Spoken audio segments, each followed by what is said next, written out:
शिक्षा का प्रसार, संस्कारों का प्रसार अनेक देशों में जाकर हुआ। तो उसके आधार पर आज हम देखते हैं, यदि संपूर्ण विश्व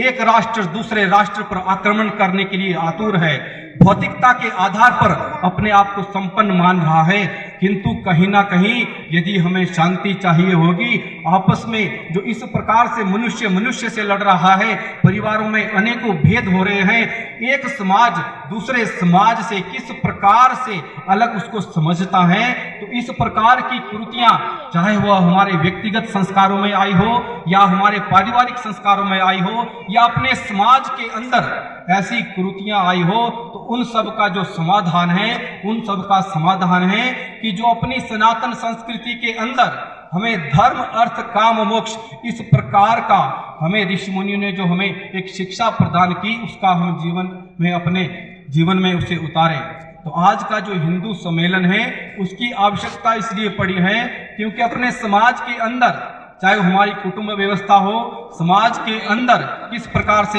एक वर्ग दूसरे वर्ग से किस प्रकार से दूर रहता है, तो ऐसे विषयों पर पर्यावरण से संबंधित अनेकों इस प्रकार की हम देखते हैं कि समस्याएं खड़ी हो रही हैं। तो हम क्या हैं, हिंदू समाज के अंदर हम कहीं